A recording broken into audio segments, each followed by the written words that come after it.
Hello everyone, welcome back to the channel. I'm Tom Worth Jr. Going to talk a little more Papal Conclave today. It's getting underway on Wednesday afternoon in Rome. There will be 133 Cardinal Electors. These are cardinals who are under the age of 80 who are eligible to vote in this conclave. All of them are there as of now. The Vatican put out a statement today, Monday, that all the electors are there. Some of them began coming in as soon as the day of, or possibly the day after Pope Francis died, Easter Monday. So they've been talking and they've been getting on the same page already, just, unofficially. Nothing nefarious here. We hear all the talk of the secret conclave, which it is. It is a secret vote. We are not allowed to get in there and see what's going on and see all the stuff that goes on, but the actual act of voting itself is what's secret. But they are allowed to talk to each other. They are allowed to express reservations. They are allowed to talk about what they would like to see. Sounds like the majority would like to see a continuation of what Pope Francis has been doing, and that makes sense. He did appoint many of these cardinals who are young enough to participate in the voting, which is funny to say because we're talking about being under the age of 80, and that's eliminating some people. And that brings to mind, for me, Warren Buffett stepping down over the week, or announcing that he would be stepping down over this past weekend.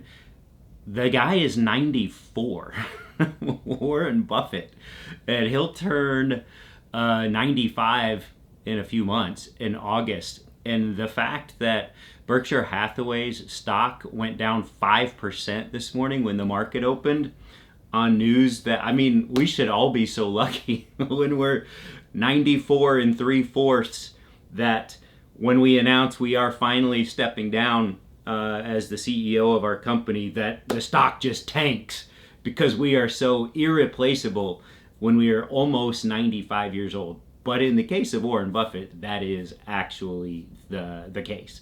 I digress. Back to the conclave.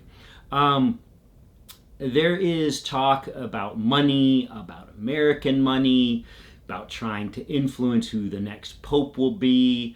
There's a whole cottage industry of Catholic watching and Catholic commentariat, and I don't want to get into any of that.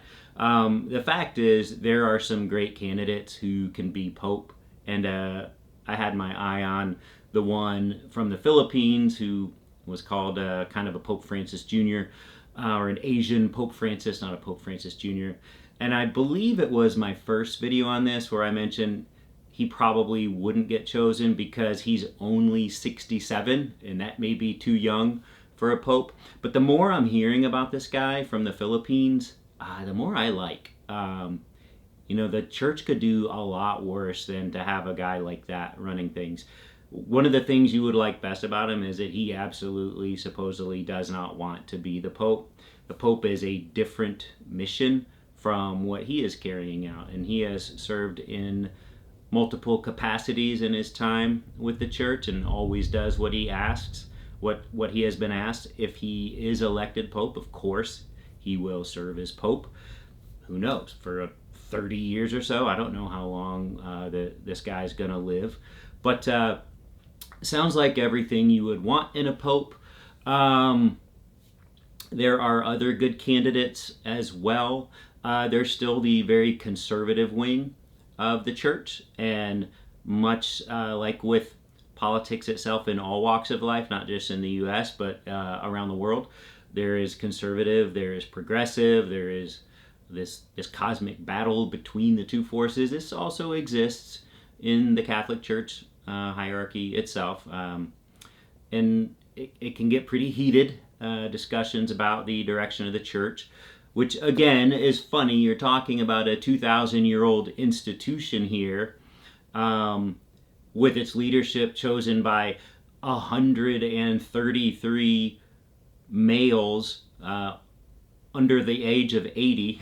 That's the requirement, and they've got to be fairly old in order to be a cardinal in the first place. You've got to have come through the ranks. So this is the direct, like, how progressive could it really get, I'm wondering. And the answer is, well, for certain things that certain people care about, Pope Francis was seen as a progressive guy, but he didn't change any doctrine. He didn't change the catechism, which is the official teachings of the church.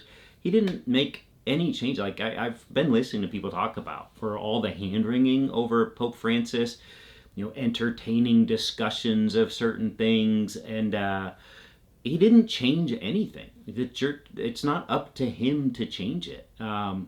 So changes would need to be enacted at a glacial pace, have a lot of support to happen. It's a 2,000-year-old institution. It doesn't change much. And with someone like Pope Francis, he was the Pope for 12 years. It seems like a very long time. But out of 2,000, it's just the blink of an eye. And whoever is serving next, it will just be the blink of an eye in the life of the church. But I'm not concerned about any of this. I know that whoever it is should be great. And I know that the institution itself is in place.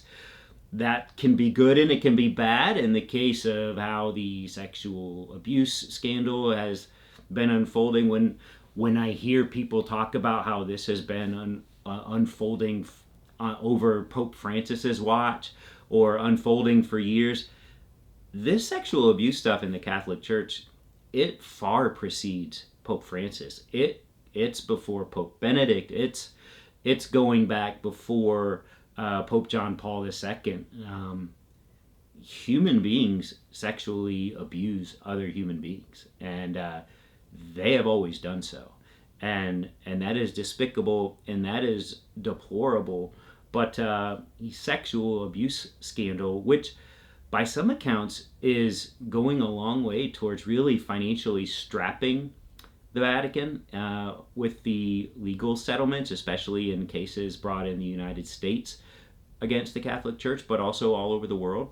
They're paying out astronomical sums in legal settlements to victims of these horrific doings. And rightfully so. There's no way around that. But this is not Pope Francis's doing.